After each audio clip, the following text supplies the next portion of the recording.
Hi, Rod. Welcome back to 10 by 6. Hi, thanks for having me on again. It's been a long time. I hope you're well. I'm very well. Good. Today's focus is climate change and the essence of global warming. And you're going to present an interesting perspective that we're then going to discuss as we go throughout. So over to you as always, Rod. Thanks very much. So, as regular viewers will be aware, much of what I do is to encourage people to question everything. And the more strongly something is promoted in the mainstream media or by the government, the more I think it's important that we question it. And we never shut down discussion. We always keep asking questions. And so everybody will be aware that they are bombarded on an almost daily basis by the mainstream press with information saying, oh, we face a sort of climate Armageddon, that at some point in the next century, the end of the world is nigh because of rising temperatures caused by human activity. So I've been trying to research this. I've actually been researching it on and off for the last 20 years. And I've been doing a great deal of research more recently. And whenever I look into it in detail, I just feel that the mainstream narrative has a few glaring holes in it. So it's not to say that I can predict the future, and I'm not an expert at any aspect of climate science. The point is just to be able to ask some basic questions, which I don't think are being discussed seriously by the mainstream media, certainly. And a lot of the information I get comes from the main organization that researches this. So that's the International Panel on Climate Change. That's the IPCC, a part of the United Nations. And in fact, they have been backtracking somewhat in the last few years from their most alarming predictions in the past. And so what I'm presenting today is consistent with their current interpretation of the data, which is slightly different from what the mainstream media tells you. And so the general idea that I'm going to present is that climate change appears to be taking place. We're going to talk about that in a second, but it doesn't seem to be causing anything like the problems that people have predicted. And probably we can actually deal with those problems without needing to panic. So the first thing that I wanted to talk about is sort of the historical record. How much have temperatures increased? So you'll often see statements in the media saying 97% of climate scientists agree with climate change, but it doesn't break it down into, well, what exactly are they talking about when they talk about climate change? And what they're saying is that most scientists recognize that there has been a slight increase in temperature in much of the world, approximately in the last 150 years. So the standard figure that is presented is approximately 1 degree in 150 years. And there's numerous different data sets that give slightly different pictures. So measurements by equipment that's on land sometimes gives a slightly different figure from measurements of satellites. But there's this general agreement that there's a slight increase in temperature.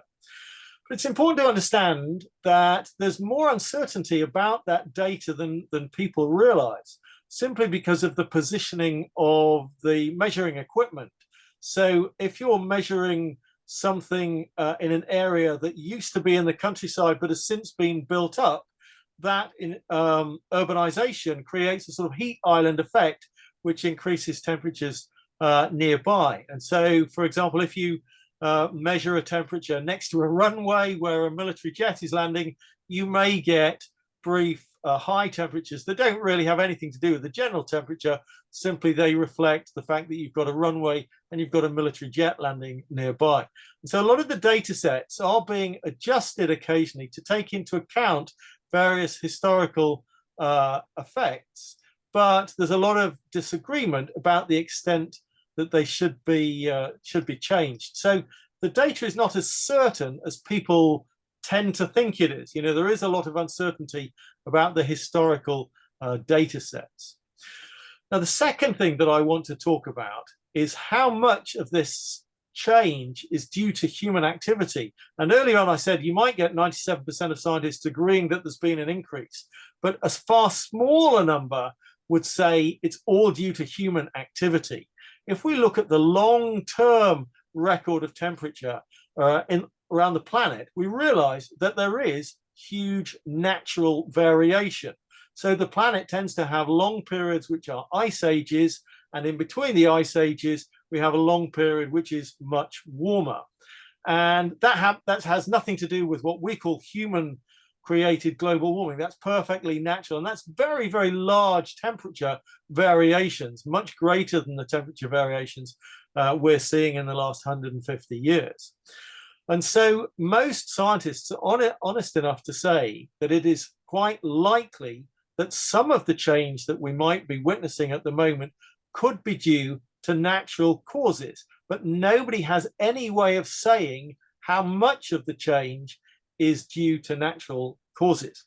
And this is quite important because if you look at the long-term historical record of CO2 measurements, and so remember, CO2 is meant to be the greenhouse gas that humans are emitting that is supposed to be warming the earth. Well, if you look back historically, CO2 levels were much, much higher.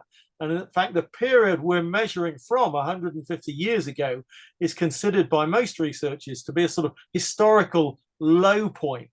And so one might expect quite plausibly that CO2 levels would change, again, due to natural variation.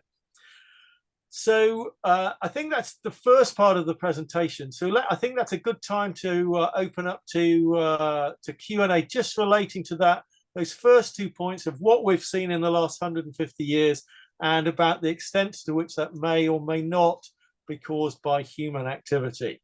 Over to you, Jason. Yeah, thank you, Rod. Yeah, I come from a different place, and I've also been studying environmental science, not academically. I've relied a lot upon, obviously, digesting myself and trying to make sense of it, but a lot more on talking to people who actually do know what they're talking about and asking them to explain it to me in layperson's terms. And in preparation, obviously, for this presentation, I've gone back to a lot of the articles that people have told me that you must access, you must read. And some really interesting points, if I can just put them to you in relation to the aspects that you covered. Of the 10% of those who deny the human impact on climate change, less than 10% of them have ever studied atmospheric or environmental science academically. So when we come to look at the people who question the environmental scientists, a huge percentage of them derive from those who've never ever studied the scientific data in an intellectual way. And that begs the question, I guess, 90% of climate scientists accept human impact, okay, reversing it. So how can we suggest that they are wrong without specific, detailed scientific proof? So I think that's a really good question. And this is one of the problems with the whole debate, is that our understanding of these things is much, much less, it's not as good as people think it is. In fact, we're going to talk about that in detail in a minute with the sort of future predictions and the climate models. So I think you're absolutely right that among climate scientists, they tend to acknowledge some contribution by humans. But from the certainly all the research I've been looking at, there are large numbers of scientists who are happy to accept, and that's scientists who do specialize in these fields, happy to accept that they don't know what proportion of the change is caused by human activity. And it could be very small or it could be larger.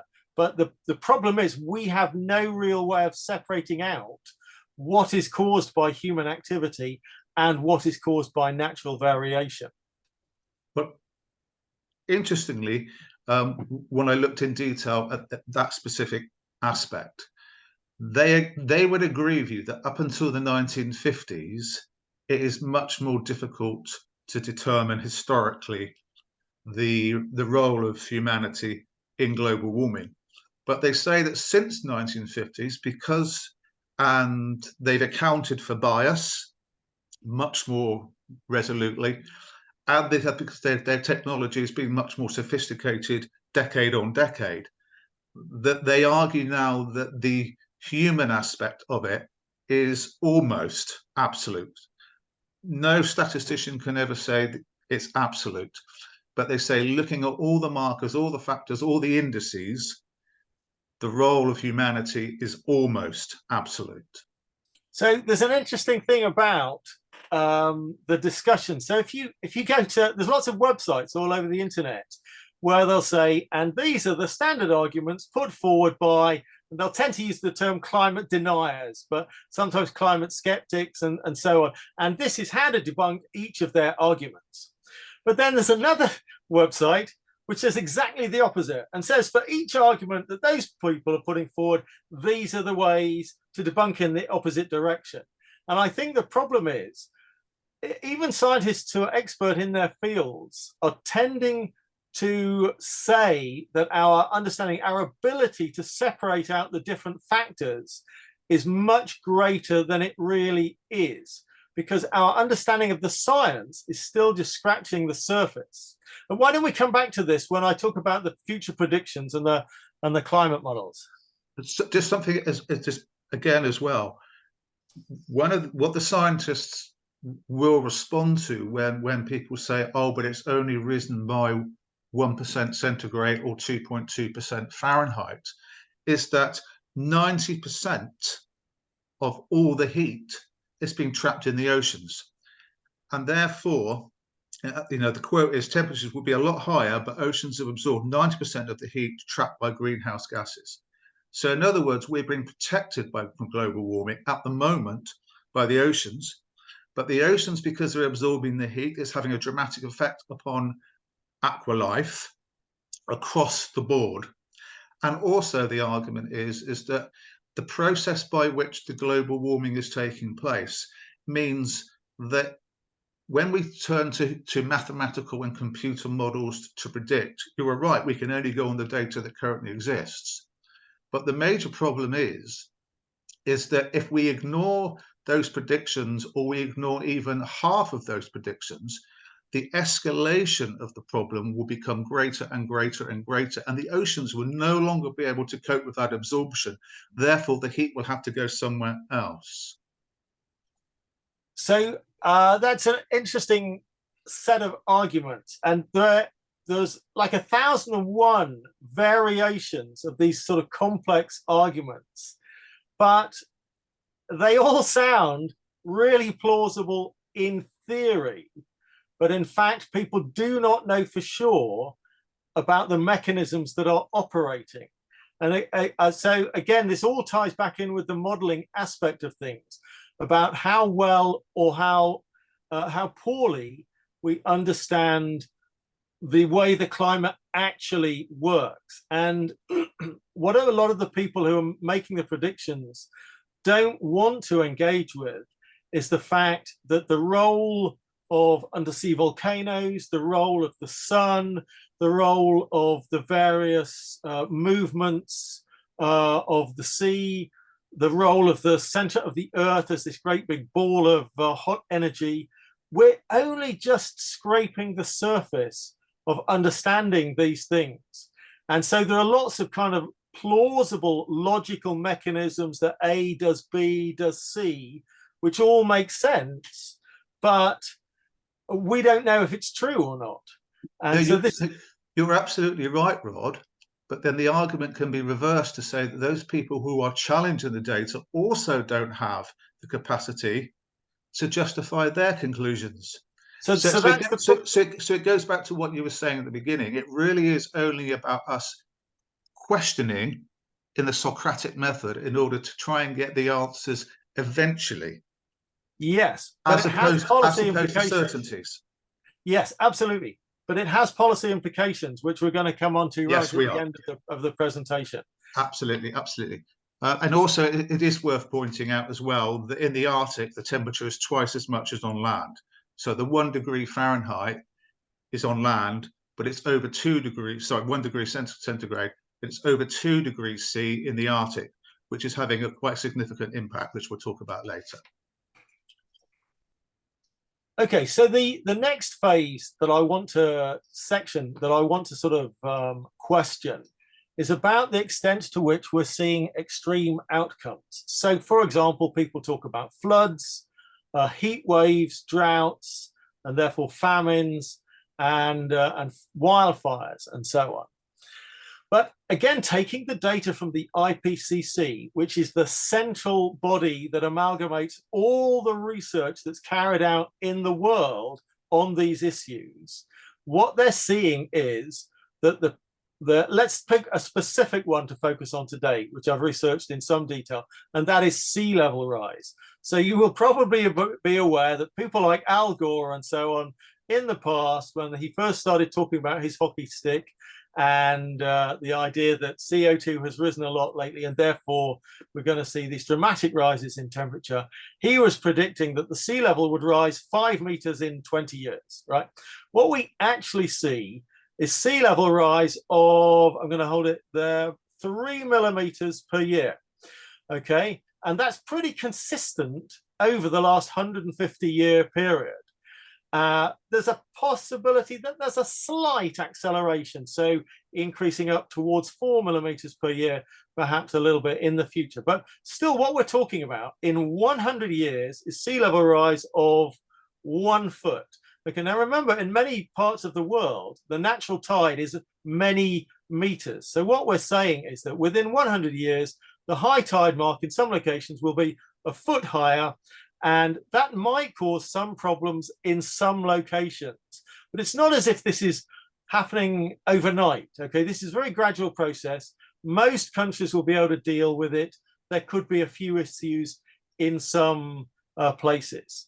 And so whenever the IPCC analyzes all the data and looks at the explanations for what is happening, if you look at, let's say, flooding in a particular location. So there was a lot of news coverage of flooding in Pakistan a year or two back. But the people who studied that in detail said, well, the main cause was that they hadn't maintained their flood defenses properly, and the flood defenses broke.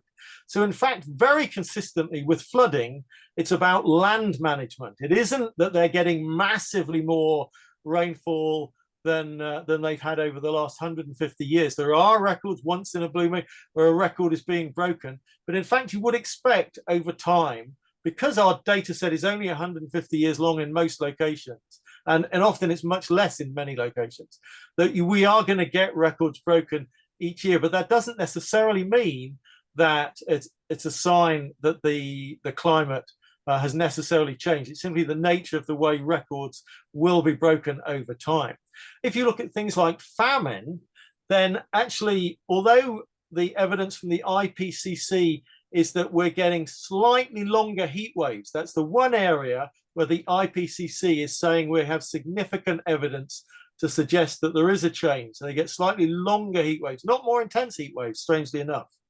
But if you look at famine as a result of the problems due to the climate, in fact, famine is always avoidable. There's always plenty of food. Famine is about politics and about not making sure that the poorest people have the resources to access food and things like this. And again, the IPCC documents this. If you look at hurricanes, what you see is big variations from year to year, but no obvious pattern. So what we saw in the last couple of years is lots of people talking about heat waves. So we had a record temperature in Britain. It was a very hot summer, but in fact, the highest temperature was measured next to a military runway. And it was a momentary temperature blip, almost certainly caused by a military plane landing nearby. Now, that's not to say it wasn't a hot year, but in fact, the temperature doesn't seem to have been massively different from what we've had historically. And interestingly enough... Can I jump in there, Rod? Sorry, can I just jump in there? Yeah. Again, one of the major issues is that we're confusing weather and climate. Exactly. And one of the things we need to move out of the discussion and the equation is weather, because people, you're absolutely right. People say, oh, we have freezing temperatures we have big cold snaps in the north of America, for example. But then when you look at the data suggests that the cold snaps are shorter and the number of warmer days are longer. So they say, forget the weather, look at the climate impact, but forget the weather. Yeah, so I think that's a good way of sort of looking at it. So the interesting thing is, if you see the recent reports saying that we had this really hot June, I said June, I meant June. Sorry. They looked at the Met Office was saying it's the hottest June in 150 years by quite some margin, actually. But actually, we have a data set that goes back much longer than that, the data set that was being analysed, which is called the Central England Temperature Data Set, going back much, much longer. And that was showing that the June that we've just had was not that unusual, that we've actually had much higher temperatures in June in the past. So this is consistent with what you've just said. You have to stop overreacting, or the media have to stop overreacting to kind of a record being broken and so on, that we've got to look at long-term trends. But with the extreme outcomes that people are talking about, one of the most important things to be aware of is that the number of people harmed by extreme weather events has actually steadily gone down massively, just because we are more able to deal with these serious problems. And I think that trend will continue around much of the world, that as countries become first world, well, we hope they become first world, then they're more able to deal with issues caused by extreme weather events.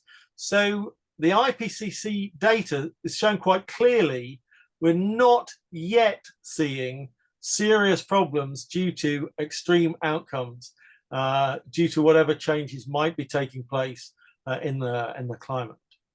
Did you want to ask any questions related to that specific? Yeah. Just going back to that as well, I think it's also important that we don't respond to specific individuals who are alarmist, because they will tend to grab the consciousness. They'll tend to grab the mainstream narrative, and then people will say, but they're wrong. Because a lot of climate scientists, they just cringe when they hear these people who are rising above the pulpit just to get attention, because they're basically saying, like you said in your article, it is so much more complex. And one of the major problems with complexity is that most people simply haven't got the skills or the tools in order to understand it, because they haven't studied that particular subject to a required level. So I think it's also important from our point of view to reject those loud voices who make these claims and go back to the scientific data and just deal with the data. Yeah. Sorry, go on. I was just going to say also that I read one study that goes as far as to suggest that the odds of anthropogenic greenhouse gases not being human created is 1 in 100,000. Now, even if the data for that is skewed, even if it's only 1 in 10,000, then 10 times smaller, that is still extremely significant. And also, I take your point about us being able to cope probably better because of technology, etc. But at the same time, how much of the landscape are we replacing placing the natural with concrete, with artificial? How much of what we are doing is ignoring the fact that between 1/5 and 1/4 of the planet is still only operating on less than $1 a day? In actual fact, when you look at the circumstances of human activity, they haven't changed very much. They're still being exploited to the hilt by a very small number of people. And I know we're going to go on to this when we look at the response and how big business is responding. Yes. So I mean, eventually we can broaden the conversation out in all sorts of directions. So I'm going to keep it fairly narrow to start with. So what we've talked about today is what we can measure and have seen so far to date. But and also, before you start that as well, can I just say as well, it's really important as well that the data for the last 2 or 3 decades has been reinforced with satellite imagery. It hasn't just been about taking temperatures near to cities or airports or anything like that. Satellite imagery is being used to get rid of the bias, to eradicate the bias before publication. So the funny thing is about that unfortunately we don't have satellite data from 100 years ago or 200 years ago to compare it with. And what the satellite data has been showing for the last 20 years, give or take, is very little change just in the last 20 years. So it'll be very interesting to see how these data sets develop over the next decade or so. And also, can I just come in there? I'm sorry, Rod, can I come in there? But the satellite imagery and the images that I've seen and the analysis show a completely different conclusion. They actually, the stuff I've seen, show that there's a significant warming that's going on. Well, we shall have to sit down and look at some data sets and talk about the last 20 years. Perhaps we'll save that for another program. So the next step to question is about the future projections. And I feel I have some kind of background skills here, in that my background was in maths. And so when I come across people making mathematical models, any mathematician looking at the mathematical models for finance in the year 2008, when we had the financial crisis, could see that the models were junk and they didn't work. And that's why they couldn't predict things like the crisis. Well, similarly, we had COVID predictions based on mathematical models, where any model tends to have a kind of midpoint prediction. You know, we expect this to happen in the future, but it also has a range of predictions. It has a lower prediction, a lower bound, and it has an upper bound. And what happens is the politicians look at the upper bound. You know, what's the worst case 1 in a million scenario? Oh, we have to panic. And they did that with COVID. Well, in fact, looking at the IPCC data, exactly the same is going on with climate change. And so you've got these models which have a midpoint prediction. They have a low end prediction, which is actually close to zero change. And then they have a high point prediction, which is the end of the world is nigh. And these different kind of predictions are based on different assumptions about how much energy we will use in the next century and so on. So the problem with the models works on two levels. So the first is that our knowledge of the climate is incredibly superficial. However much any climate scientist and any specialist tries to tell you we really understand the climate, it's not true. The Earth's climate is far more complex than the transmission of a disease like COVID. It's far more complex than the financial system. It is probably the most complex thing that anybody tries to model. We are just scratching the surface of knowing how different factors interact with each other.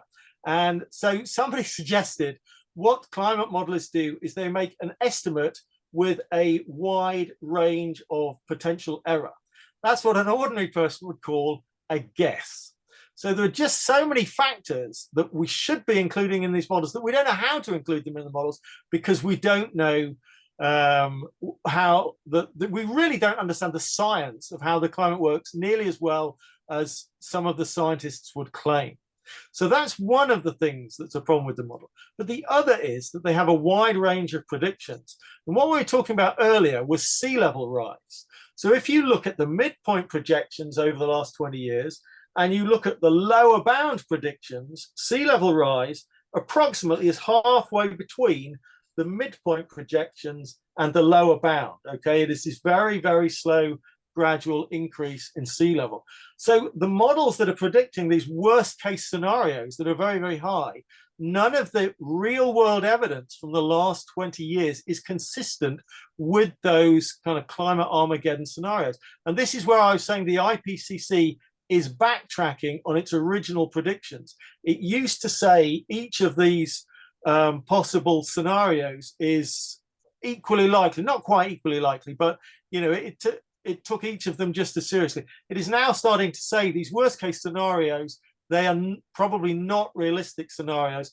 And we have to look at the lower bound and we have to look at the midpoint predictions as much more accurate predictions of where we might be heading. And so we need to recalibrate our models to take this into account. Unfortunately, a lot of climate research is still based around this worst case scenario idea. And so we need to start asking questions of our researchers. Why are they using this worst case scenario as the basis for their research when the predictions are for these sort of lower scenarios? So can I just jump in there, Rod? Because of time issues, and I've got we haven't got the corporate account, so we get the flash up saying 10 minutes.